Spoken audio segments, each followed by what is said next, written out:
In this video, we are going to be defining what it is to have an improper integral. An improper integral is where your region is infinite. That is to say, an improper integral is a special type of definite integral where the area of the region that you're finding extends to infinity in one way or another. We'll split these up into two different categories. A type 1 improper integral is going to be one where the x value is going to go off to infinity. So an example of a type 1 integral would be something where we say, definite integral from a bound to either plus or minus infinity. So essentially infinity is one of the bounds that you'll see. So definite integral from 1 to infinity of 1 over x dx. So the area in question, first we would need to know, what does the function y equals 1 over x look like? So this is saying let's go ahead and mark off x equals 1 right about here, and then just talk about all of the area that would be contained between the x-axis and the function all the way out to x goes to infinity. A type 2 improper integral is going to be one in which the y value is going to go to infinity. So an example of a type 2 improper integral might be one where we go from 0 to 1 of 1 over x dx. Now once again, if we were to consider what the graph looks like,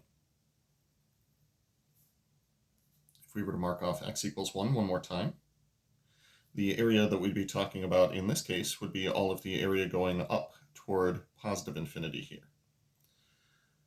Now most notably, type 1 integrals are ones where one of the bounds, either the upper bound or lower bound, is going to be plus or minus infinity. These are typically associated with horizontal asymptotes. So horizontal asymptote at y equals 0, and that is, of course, as x goes out to positive infinity.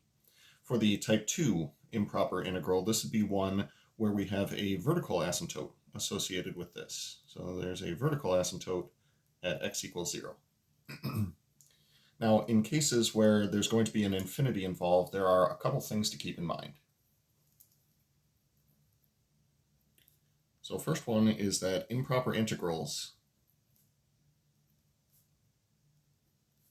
will be evaluated as limits. Now we know from a great deal of experience in Calc 1 that it's impossible to, plug in infinity, as it were. So, for example, if we do have a type 1 improper integral, such as this one, what we would do instead is define the upper bound to be a variable. We'll call it capital T for time to study improper integrals, I guess. Then we can evaluate the improper integral as simply a definite integral where we can actually plug in what that upper bound is.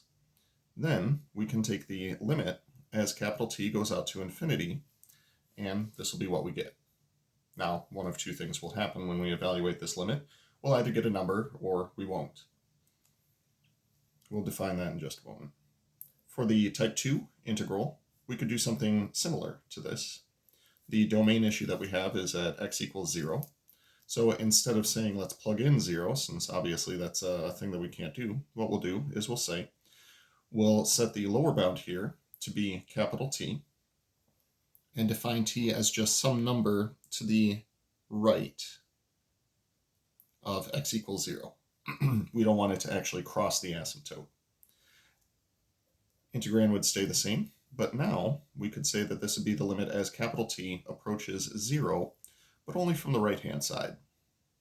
Again, we don't want t to actually cross the vertical asymptote, so we need to specify that the value of capital T would have to be to the right of x equals 0. Now, if we evaluate these integrals and we get a number, the improper integral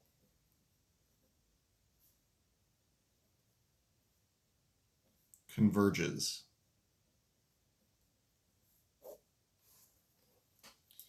Otherwise, we say that the improper integral diverges.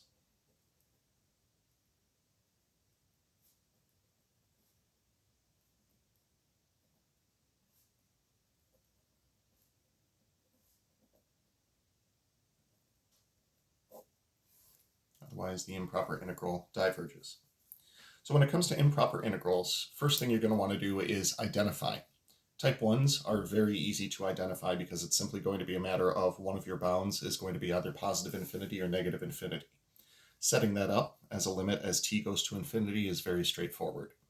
Type 2s are a little bit more difficult to identify.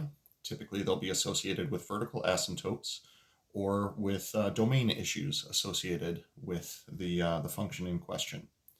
So we'll run through a few examples in our upcoming videos. We'll talk about how to set them up and evaluate.